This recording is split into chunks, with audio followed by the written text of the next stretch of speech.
Hello, hello, and welcome to another episode of the Digiday Podcast, the show about the business of media and marketing.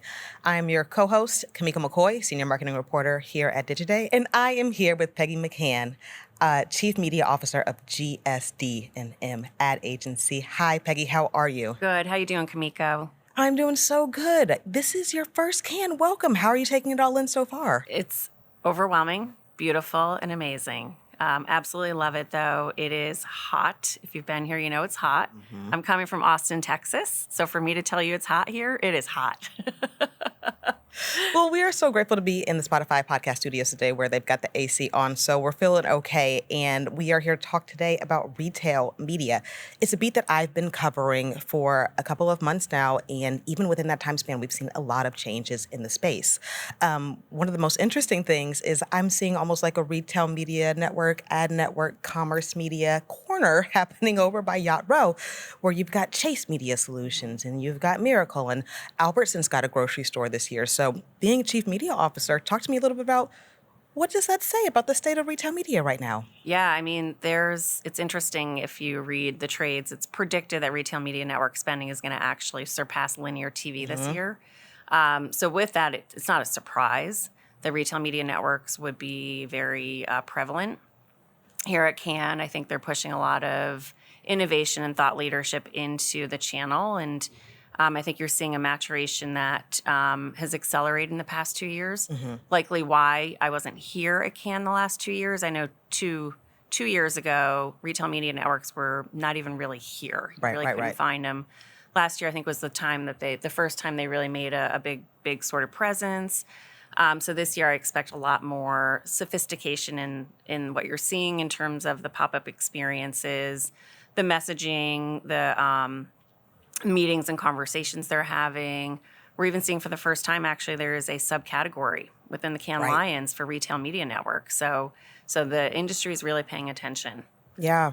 To you, does that signal, like from your POV as chief media officer, does that signal like how much more spend is being poured into this, given that they've got a bigger presence at Cannes? Yeah, absolutely. We're seeing estimates about 15% increase in spend year over year in retail media networks. I think a big theme you're going to hear this year is really about the sophistication of the ad formats within retail media networks. I think there's a recognition both on the advertiser side and the retail media network side that they are no longer just that kind of lower funnel conversion tactic. They really have a role within the full funnel ecosystem. And I think you're going to hear a lot about that this week in terms of new formats around discovery. I think a lot more focused on sort of building the emotional connection and the experiences that is almost what drew people to retail in the first place. Right. They wanted to walk into a place. Yes, they had to go buy things, but you want that physical experience. You want something that feels very tangible. And I think initially retail media networks launched as a lower funnel search, display, conversion that just lost that experience. And I think you're going to hear this week a lot about how that sort of human experience and that emotional experience is going to come back. Yeah. We've seen like really trending topics happen at Cannes before. Like I remember the metaverse was a big thing. That's not something that you hear about anymore. That was maybe a year or two ago, 2 years ago. Kind of what signals to you just as you're walking around past these places and these pop-ups and these experiences, what does that signal to you? Like, is this a moment that we've absolutely gone beyond flash in the pan trending, and that retail media's got some staying power being here at Cannes? Absolutely. And I think, at first it was almost viewed as, okay, retailers have an amazing treasure trove of data, right? Their first-party data is incredibly valuable. And I think initially it was retailers saying, well, how do we monetize this? And advertisers saying, how do we get our hands on it? Because we're afraid we're going to lose the data through depreciation of cookies. Right. Our advertisers are working hard to build their own valuable first-party data, but that doesn't always scale fast enough. So to be able to sort of unlock that data source initially was a huge win for the industry. But I think it just took a while to really figure out what does that mean. And I think what we're seeing is some fragmentation really happened in a big way as me as a media planner and advertiser trying to figure out how do I spend my money across all of these valuable retailers? I think the industry is mature to a point where now all of a sudden you can buy this data on the open exchange or the open web through programmatic means. So you can actually scale, you can optimize across retailers. It's a lot more simplification, I think, is a big theme you're going to see here. It's a lot easier to buy across the retail media networks. But I think now they're figuring out, again, how do they become that full funnel ecosystem and really compete against the other ecosystem platforms like the Amazons, the Google, and position themselves no longer as a data source and attached purely to a retailer, but more as a big marketing ecosystem. You're hitting on something that I want to lean further into, right? We had Patricia Corsi, Chief Growth Officer of Kimberly-Clark, on our show yesterday. And one of the things that she kind of mentioned or flicked at is this idea of like, part of CAN is about business meetings and getting in front of your partners and, like, for lack of a better way of saying it, putting feet to the fire, right? You've got some face-to-face time. So you, as Chief Media Officer here now, right, you're working with these partners, you're planning these media buys and whatnot, but talk to me a little bit about, what are the conversations that you're hoping to have while you're on the ground, and like how much of that is holding feet to the fire of like, am I getting what I need? Are my clients getting what I need in retail media? Yeah, and it's funny, when you call feet to the fire, I think about that in a few different ways. So one of them truly is measurement and attribution, and we do need help from the retailer networks to help us truly understand what is that incremental lift that we're getting in new customers, or are we getting more out of an existing customer? We need help in measuring that, absolutely, for sure. When I also think about holding feet to the fire, I think about the fact that we're in a really, really challenging time for marketers. And not only do we have inflation, we're facing tariffs. And so more than ever, marketers are going to need the advertising partners to truly help with things like flexibility, as they have to hold back budgets, or they may have to pull back budgets depending on if a tariff comes in that truly affects the entire marketing ecosystem for a brand. They may have to pull back that spend. And I think retail media networks of most are probably the most uniquely positioned to help a brand navigate that. And so it's a different way to think about feet to the fire, but I think it's more a point in time where the retail media networks can act as a partner for the brands and really help them navigate this situation. I think we're seeing some do it really well in a more interesting way, like Walmart, for example, is building curated baskets. So if you are a family or a shopper who seeks value, you can actually get a curated basket of groceries that actually meets your budgetary needs. It's like those are ways that we can lean in on retail media networks to add that value that our brands so desperately need to deliver to their customers to keep them coming and coming back. Yeah. Talk to me a little about what these conversations look like for you. Do we have one-on-one meetings planned? Are there team meetings planned? They've got plenty of panelists to attend. How is it shaping up for you?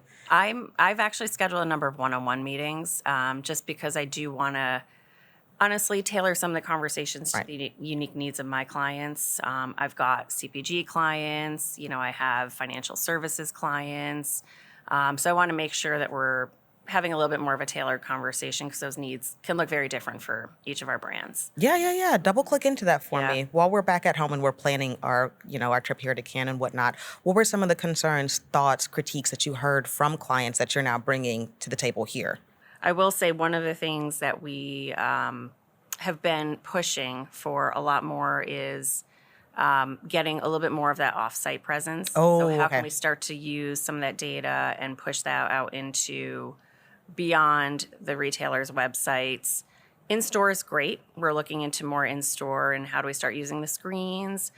We've been working with Instacart actually on their caper carts. I don't know if you're familiar with those, but they're a really smart cart that if you're in the store, it's actually tracking the products that you put into the cart. It's tracking the total price tag of your cart. It's actually giving loyalty discounts too. So it's another way for us to really be able to lean in on Instacart to help bring some utility to our brand's customers. But we want to go even beyond the store. And we need to start to really activate on the data in a way that we can push out and really scale in a much more meaningful way. And we are seeing some of the retail networks doing that. Just recently, I think it was Dick's Sporting Goods announced a partnership with Roku. And, it's a really valuable audience. And to be able to scale that out into CTV is, I think, a really powerful way to use that data. Absolutely. And I'm going to ask the same question, but on the flip side, right? Because I'm sure as you're setting up these meetings, your inbox is full of pitches and things like that. So what has that looked like? What are their talking points that you're interested in kind of hearing about and talking through? Yeah, a lot of it is honestly the bigger ad placements. So really moving into what I mentioned before, that kind of more sophisticated ad units. And they're really pushing that notion of discovery and, sponsored ads, big, more themed ads around certain times of the year. So I'm seeing that is getting pushed in a pretty deep way, which is interesting because some of my CPG clients, they may only have one or two brands. So there's not really a big story we can create around a themed experience. So one of the things we did push one of the retail partners is, how do you help us overcome that? And actually one came back with a really interesting solution and actually partnered us up with a very large personal product CPG brand. And we created a theme ad around summer occasions. We brought things like salsa to the table. They brought things like skincare, like sunscreen, paper plates, things like that. So we can actually create a whole thematic by building a partnership ecosystem of brands that didn't have competitive brands within the portfolio. We complemented. And so that was actually a really good value that with a little push, we were able to get a retail network to come back and bring us an idea around that. And it was probably one of the highest ROI programs we ran. Nice. I want to talk a little bit about, I guess, how long does this take to play out, right? You have the conversation here at Cannes. When do you expect for some of these conversations to play out, if that makes sense? I would say, honestly, probably the next 3 to 6 months. Okay. I have found the retail media networks to be really responsive. I'm finding that they're listening, taking in, and learning, and redirecting some of their operations to help support. So again, that themed ad I talked about, I think we pushed that, and probably within 2 months, we had a proposal back with a very specific partner who they had already spoken with and were ready to go. Nice. Move fast. For the transaction deal, because one of the talking points about Cannes, right, is this a place to do business, sign deals, right? Or is it more so networking, mixture of the two? How are you approaching this? Is there an expectation to strike deals while we're here on the ground, or is there an expectation this will play out, to your point, in the 3 to 6 months? Yeah, I wouldn't strike a deal here, but certainly networking, absolutely. I do want to hear some of the stories that they're telling and, what's new. What are they bringing new to the table? But I do want to have an honest conversation about, the challenges my clients are facing and make sure they hear that and, set some of the expectations of what we need and what we need to see. And I'm finding a very open ear across the board from them, but I think this is a good chance for a two-way street, not just to hear what their story is, but for them to also understand what the true needs are for our clients. We're on the ground with the clients. We see what's happening in their business. Yeah. And we're feeling it. We're feeling the impact of the economy, and things like big ad units and brand storytelling are absolutely critical to moving a client's needle, but it's not the only part of the story. And we want to make sure that the partners at the retail media networks hear that from us. That actually brings up a really good point. So in this space, one of the things that I've covered is JBPs, right? The joint business planning, the negotiation process for all intents and purposes. I think one of the conversations that I'm hearing more and more about is flexibility. Yes. Is that also part of the conversation while you're here at Cannes? I think we're reminded you've got tariffs that have been up and down, back and forth, and things like that. So, how much are you hoping to have a conversation about flexibility in the negotiation process and opening that up? Yeah, honestly, it's going to be a huge part of it. It's my actual number one objective, to tell you the truth. So when I was thinking about this conversation, I was mapping down, what do I think the retail media networks are going to talk about? Yeah. And I discovered that I think the top 3 or 4 things they're going to talk about don't hit the number one thing I'm going to talk about. But that's okay, right? That's part of why we're here in the conversations. And again, that flexibility from both being able to optimize across retail media networks is, I think, critical. Again, I think a lot of the retail media networks are starting to open up their data into the open web, and that's going to help with that flexibility. Yeah. Because about a year ago, I remember going into annual planning for a CPG brand and thinking, this is crazy because I don't know which of the retail media networks I should pick. I've got a national food brand. Not all of the retailers are national. Right. So how do I piece them together in a way that is cost effective, but also helps meet the needs of the clients? Having the flexibility to optimize on them in a programmatic way is really helping us quite a bit. But the other flexibility, again, is I do have a lot of clients who are holding back their budgets right now. Okay. And they really are not sure what's going to happen. They need to be able to move in like 24 to 48 hours. Yeah. So we're setting things up. And that's another conversation. I need to manage those sort of expectations with the retail media networks of we're going to need a little flexibility right now and really help us, pivot when a client's facing a lot of, pressure from tariffs. Yeah. And the customers are facing a lot of pressure from inflation. We might have to change the messaging. We might have to change the media placement itself, even the audience. We might have to go after either a value-seeking audience or an audience that has a little bit more financial flexibility. So we're going to have to pivot very quickly over these next few months, and we need our partners to be there with us on that journey. Another interesting thing about Can is you're coming in with these questions from clients and, working on behalf of your clients with economic uncertainty, which I feel like has been haunting us for the past couple of years now even more so than it has in the past. So the question then becomes, I'm here with all this uncertainty, having a conversation with my retail media network partner or potential partner. There's a beautiful background in the back. We're having rosé, hors d'oeuvres, things like this, right? Do those things as a media planner what does that do for you? Like, does it bring you closer into the fold? Does it pique your interest? Or is it like, I've got to get down to business? Probably a little of both. I mean, it is nice to honestly step out of the sort of the trenches, if you will, and that's a good way to put you're it. sort of you get in it every day, and you really do focus so much on the client's challenges and how do we solve it. And this is an opportunity to kind of lift your head up for a few days and say, let's really think about a little bit more future forward. And while we still have to navigate today, we should be looking forward to tomorrow. So something like this does help you sort of cleanse your brain for a few days and absorb and learn something new and really think about how that can help you move forward. So again, thinking about those more sophisticated ad units and how do we use that to help shoppers discover and not necessarily focus about who's in market today and has intent already and who are we going to convert. And it's more, how can we actually help people discover the brand, talk to them in a way that kind of meets their vibe? Because once you do that, they're coming buying, even if they weren't in market. And so that's really how you go get incremental customers. So you're bringing in customers versus sort of harnessing what's already in market. So weeks like this actually help you kind of stop and think about how are we building the business for the future, while of course we absolutely still have to navigate the challenges we're facing today. That makes a lot of sense.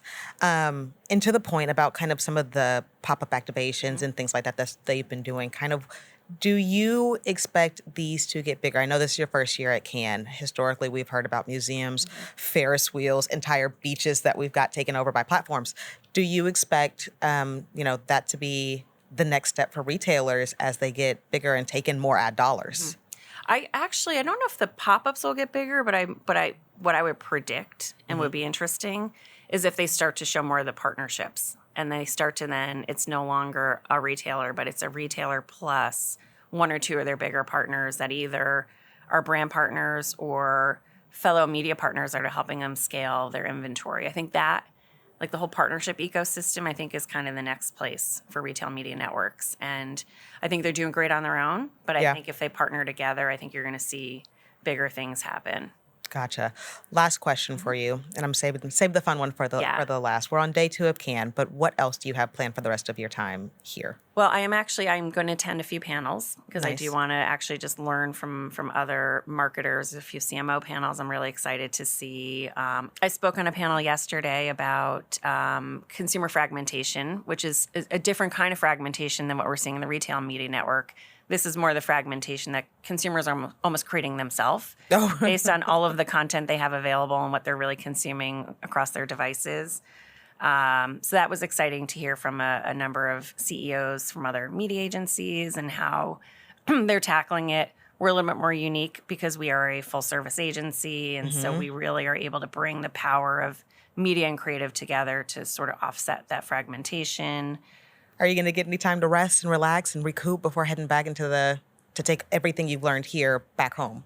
Yeah, I'll probably have a day before we leave. I think we'll probably spend a little bit of time, on the beach, bumping into some people that I haven't seen in years. I think that's one thing I'm really looking forward to here is seeing people that, I don't get to see all the time. I lived in New York for a while. Now I'm in Austin, Texas. So it takes having to come to Cannes to see some people, but I very much look forward to that. Fantastic. Well, Peggy, thank you so much for making time with us in the Digiday Podcast. We so appreciate it. It was a pleasure having you. Thanks for having me.